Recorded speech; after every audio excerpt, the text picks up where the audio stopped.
Meghan Markle felt humiliated on Prince Harry's most recent UK trip, and that the trip turned into a nightmare, forcing Markle and her children to return home to California earlier than they had hoped. Nullifies her claims, Harry's claims that they can't possibly return to the United Kingdom without royal security because the press won't leave them alone. This trip to the UK, there was a bit of will they, won't they? Harry goes by himself, and then suddenly Meghan Markle with the kids in they trot as well.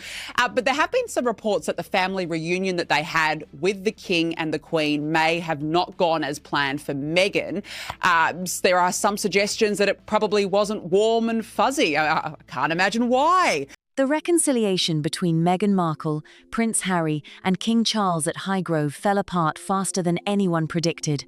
What started as a real chance to fix things went sideways in a way that shocked everyone watching. According to insider accounts, Meghan bounced from the King's private Highgrove estate after just 47 minutes, barely an hour following her sit-down with King Charles. That quick exit sent shockwaves through media circles and royal observers everywhere, making it crystal clear that the big reconciliation attempt hit a wall before it even really started. But what actually went down behind closed doors? What went down in that short time frame was way messier and more complicated than the headlines let on. Keep reading because this story has layers that might totally shift how you see this whole situation. For months, everyone was buzzing about whether Meghan and Harry would even step back into the United Kingdom, mainly because of security cost drama. The royal family wasn't covering security expenses for Meghan and Harry's kids, so plenty of people figured there was no shot she'd make the trip with Archie and Lilibet. That doubt hung over everything when it came to any chance of healing things.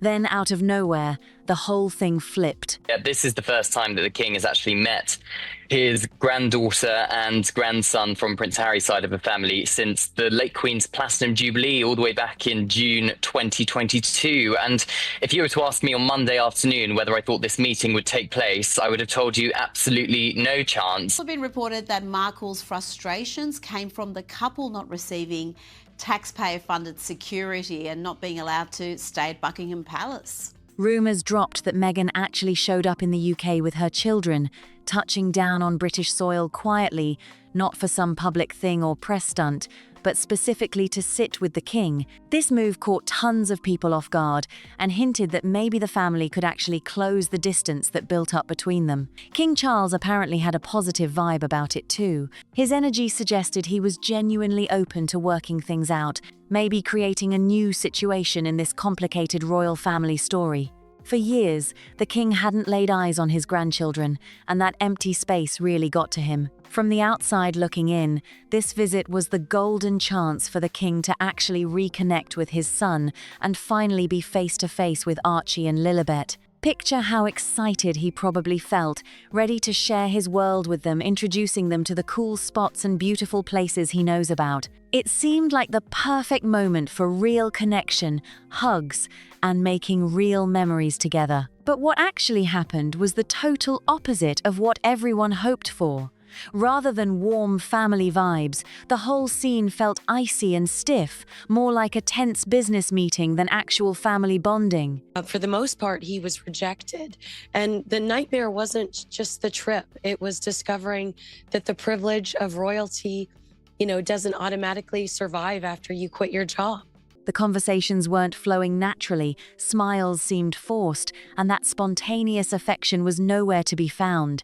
It felt like everyone was performing, sticking to invisible playbooks instead of just being real. Insiders who knew about the meeting mentioned that serious boundaries were still standing tall, like actual invisible barriers keeping people separated. The warmth everyone was waiting for got blocked by formality and distance that kept everyone disconnected. What should have been a solid family moment turned into something stiff and uncomfortable, where keeping space mattered more than actually getting close. It was a harsh reminder that family hangouts can sometimes feel anything but warm. But here's where this story takes a sharp turn. Meghan walked in expecting a real family reunion filled with love, understanding, and making peace. She thought this was the moment where hurt would start healing, where she'd be welcomed not just as Harry's wife but as part of the whole family itself. Instead, what happened was a tough conversation that hit hard, real talk about boundaries and what royal life actually demands. No sugarcoating. Well, Meghan is furious because she hasn't done everything she wanted. When they knew they were going to come to the UK and London, she sent a list of what she wanted done for her at Buckingham Palace. Can you believe that? But they didn't go to a palace. They went to a home, and she didn't get what she wanted.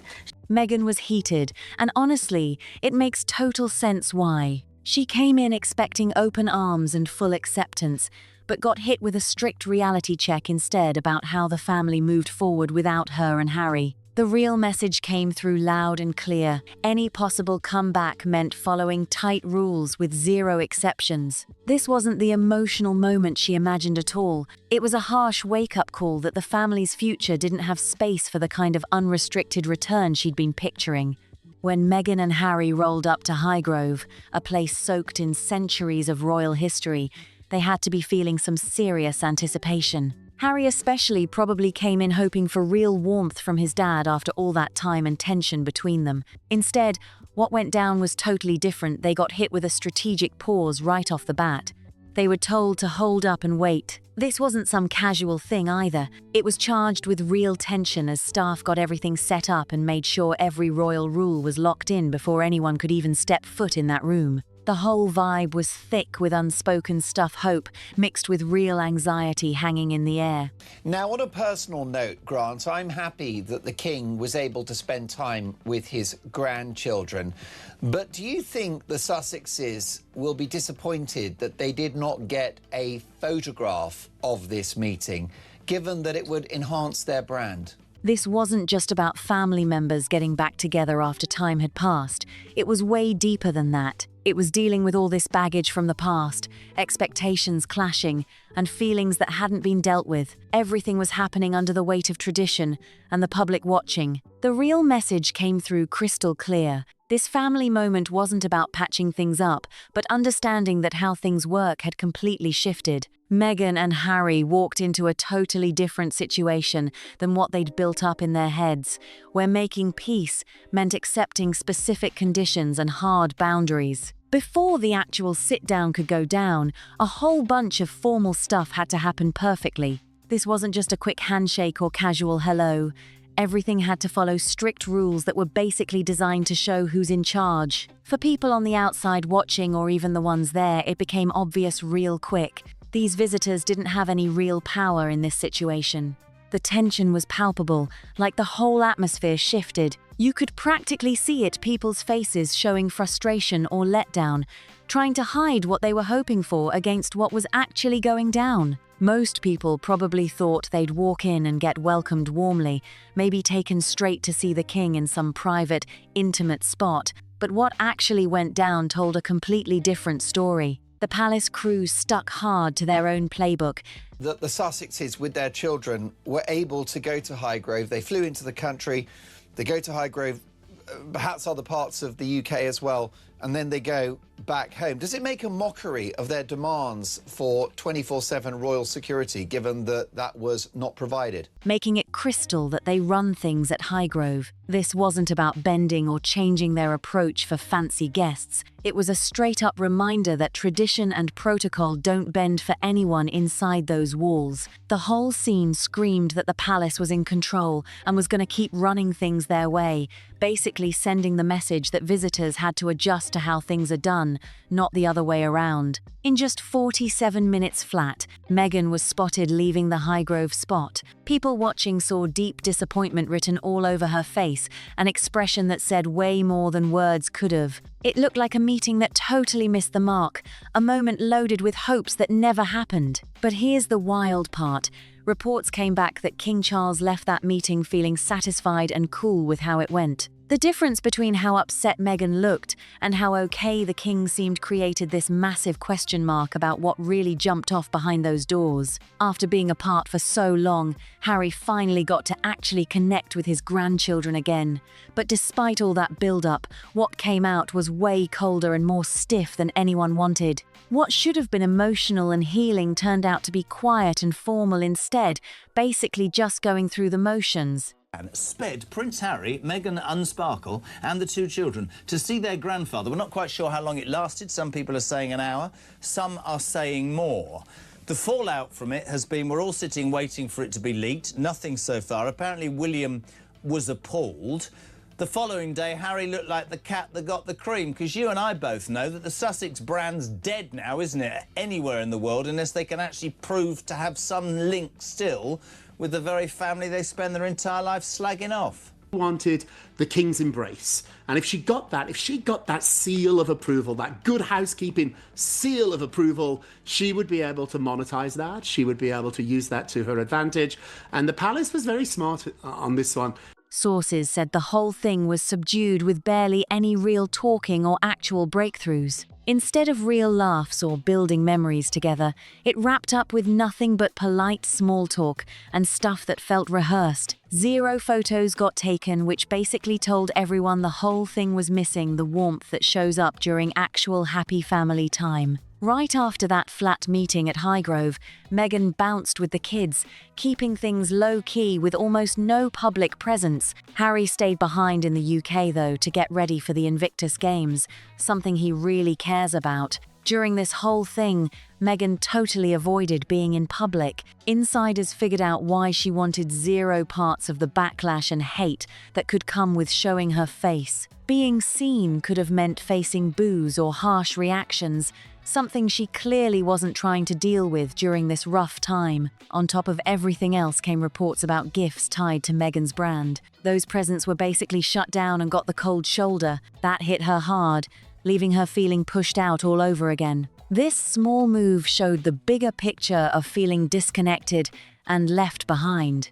Meghan felt stuck on the outside, caught between messy family dynamics and what the public thought, struggling to fit in but getting shoved to the margins instead. Meghan came in expecting way more warmth than what she actually got when she touched down in the UK. After all the drama and distance between her and the royal family, she probably thought time would have cooled things down. Instead, what hit her was a cold vibe, straight up making it obvious the past was still eating at people.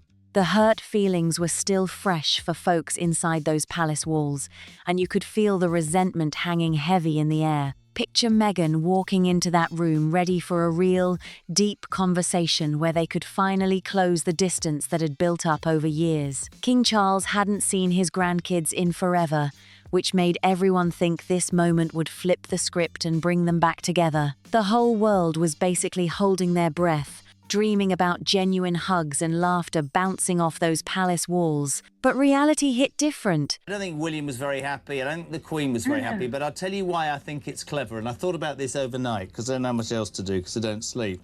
His son has been emotionally blackmailing him and wants to deal and titles before the king passes. That's me being very straight and very honest with everybody, because there isn't a chance in hell that William will ever thaw. That's my opinion. So the king was under that sort of pressure, didn't want to be criticised for not seeing his grandchildren. What actually went down was shockingly quick. The whole thing lasted less than an hour. That one detail, even though it sounds small, became the biggest talking point. Why'd it wrap up so fast? What did that actually say about how the family really felt about each other?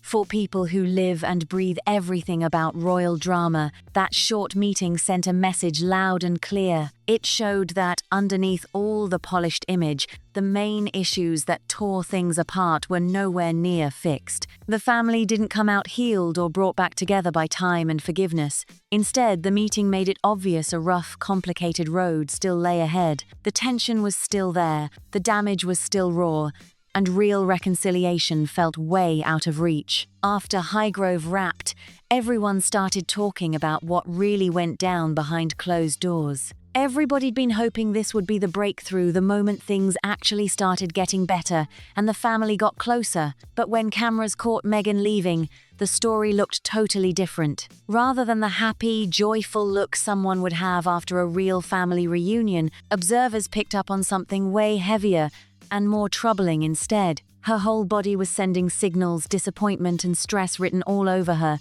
her shoulders tight, her face closed off.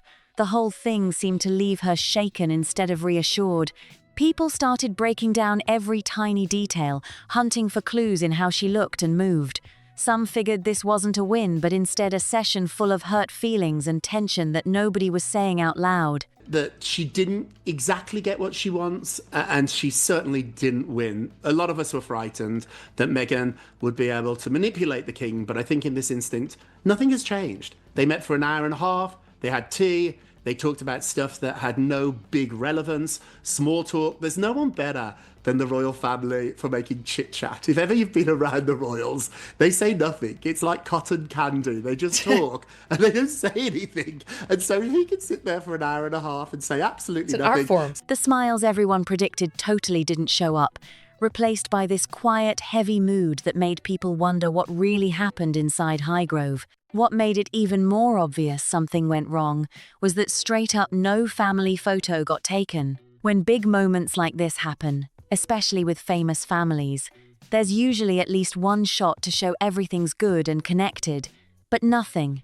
The total silence was loud, pumping up all the rumors and questions about whether things actually got better. Soon after, word got out that Meghan and the kids were getting ready to head back to the States. This only cranked up everyone's curiosity and theories. Was this trip to Highgrove just a quick pit stop instead of a fresh start? Did the healing everyone wanted never actually happen? The way they packed up so fast basically told everyone that whatever jumped off at Highgrove wasn't the emotional, life-changing moment everybody was waiting to see. This chapter seemed to end with more confusion than clarity, leaving everyone wondering what happened next. What actually went down wasn't anywhere close to what Meghan'd been quietly hoping. Behind palace walls, sources revealed King Charles was stuck in an insanely tough spot. The beef between Prince Harry and Prince William wasn't just quiet talk anymore, it was the main thing driving every royal choice, hanging over family time and every public move. To press, he would love to have a relationship with these grandchildren. He doesn't. They've Skyped, they've made some phone calls, but this wasn't what they wanted. They would love to be able to fix this on a family level, Meghan, but that's what the problem is here. Harry and Meghan are not interested in fixing the family.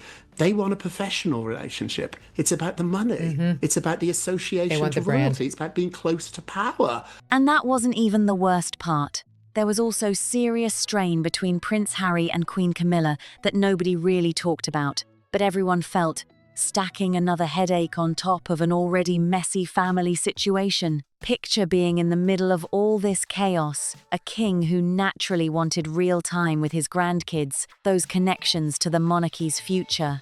But wearing the crown and respecting tradition meant he couldn't just do what he wanted personally. Every single move had massive ripple effects, changing how people related to each other and keeping the balance in the family super delicate. Inside, sources said King Charles was on a razor's edge. Part of him wanted everyone united, but another part had to keep the peace and order across the whole royal crew. To make it even messier, the old problems between William and Harry were still sitting there unresolved, bubbling under with hurt, disappointment, and real frustration. And then, Harry dropped his book Spare, where he got real candid about Queen Camilla, which shook the whole palace and started fresh drama that rippled through those corridors. With all these tangled feelings and competing loyalties flying around, insiders said the king made a careful play trying to balance all these fragile relationships, even if it meant pushing his own wants to the side. Harry and the king to have sorted out their relationship, because you would expect the king to go to something like the opening of the Invictus Games next year. It would be standard, almost normal royal protocol. As the dust settled on what was supposed to be the moment that changed everything, one thing became crystal clear. This meeting revealed far more than anyone expected about the real state of the royal family. The 47-minute encounter at Highgrove wasn't just a quick family visit, it was a masterclass in how complicated modern royalty actually works when personal relationships collide with tradition and public image. What started as hope for genuine healing transformed into a stark reminder that some wounds run deeper than time alone can fix. The meeting itself represented something bigger than just Meghan, Harry, and King Charles sitting down together. This was about institutional power, family loyalty, and the impossible position of trying to be a father while simultaneously being the head of a centuries-old dynasty. Every decision King Charles made had to consider not just his personal desires to connect with his grandchildren, but also the broader implications for the monarchy itself. That's the kind of pressure that keeps you awake at night, forcing you to make choices that leave nobody completely satisfied. What really went down behind those palace walls speaks to a fundamental disconnect between what modern families need and what traditional institutions demand. Meghan walked in expecting emotional openness and authentic connection. She probably imagined real conversations about hurt feelings, genuine apologies, and the kind of raw honesty that builds actual relationships. Instead, she encountered something far colder: formal protocols, carefully controlled interactions, and conversations that never quite got beneath the surface of what really mattered. The king wasn't being deliberately cruel. He was being protective of something bigger than his own emotional needs. And so she desperately wanted a photograph. We know the world we live in. We know the world of social media. We want to see a picture of the king, of Meghan, of the children, of Harry, of everybody smiling. The palace said absolutely not. This is not a state visit. This is not even an official visit. This is a family visit. And so there's no photographs. The absence of any family photograph tells you everything you need to know about how this meeting went. In today's world, where royal families carefully control their image, the decision not to release a single photo was basically the ultimate statement. Photos are proof, they're validation, they're the royal family's way of saying, look, everything's fine, but nothing happened. No happy family moment captured. No smiling grandchildren with their grandfather. That silence screamed louder than any words could. It wasn't an accident or an oversight. It was a deliberate choice that communicated boundaries and limitations. The royal institution wasn't ready to present this as a victory, and that absence of celebration was itself a message.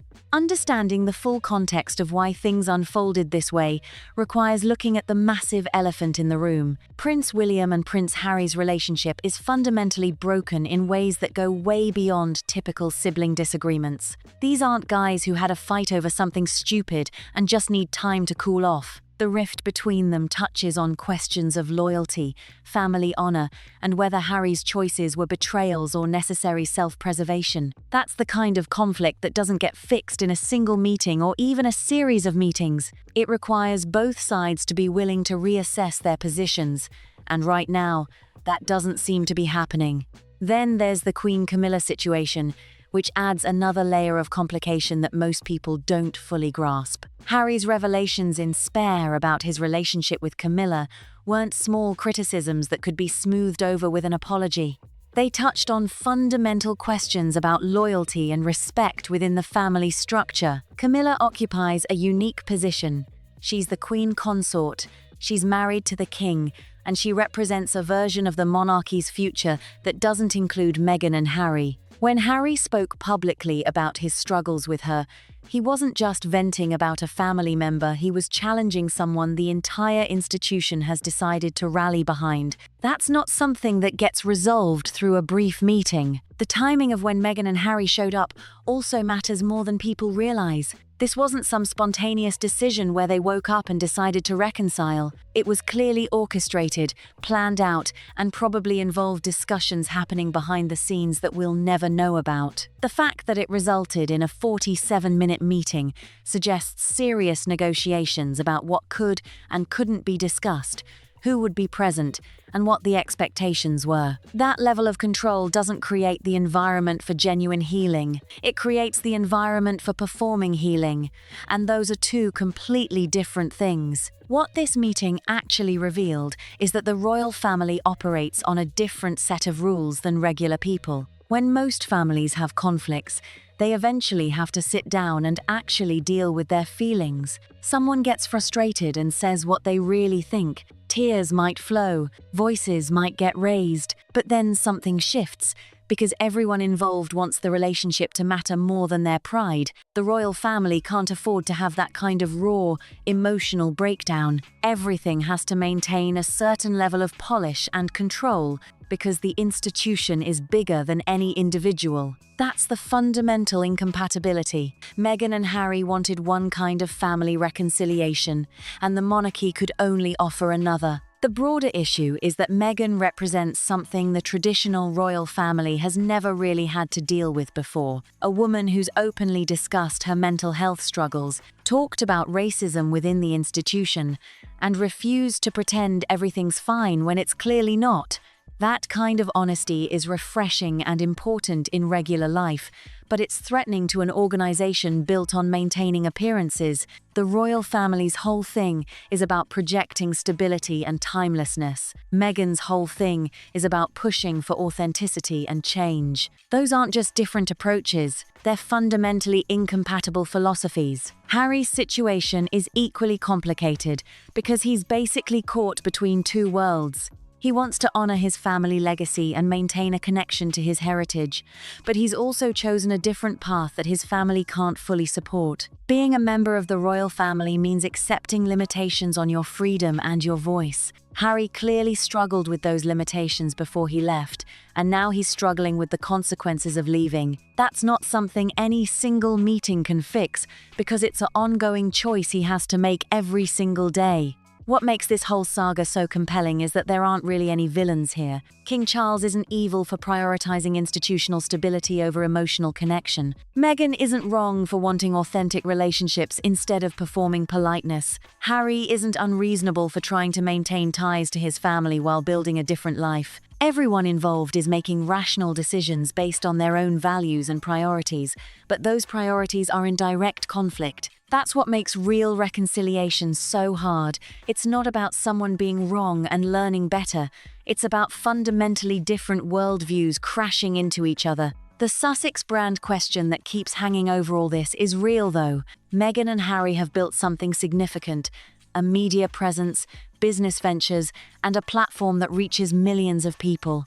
They're not just private citizens trying to escape attention anymore. They're public figures with their own influence. That creates a dynamic where the royal family might wonder, are they genuinely interested in reconciliation, or are they using the possibility of reconciliation as content? That's cynical, maybe, but it's also understandable given how much Harry and Meghan have monetized their story. The perception problem exists whether or not it's fair, and perceptions shape realities in royal circles. Looking forward, this meeting wasn't an ending or a beginning. It was more like a punctuation mark in the middle of a really long sentence. The story keeps going, and honestly, the next chapter might look pretty similar to what we're seeing now: careful distance, occasional polite interactions, but no genuine bridge building. That's not necessarily tragic. Sometimes families exist in states of cold politeness rather than genuine warmth, and people make peace with that. Maybe that's the real outcome here, not reconciliation exactly,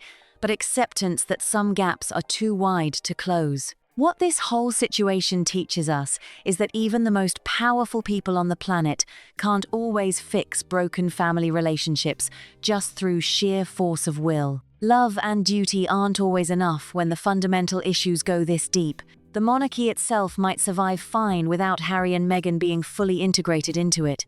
The institution has survived plenty of drama throughout history, but individual people, King Charles, Harry, William, and yes, Meghan, have to live with the consequences of these choices and these distances.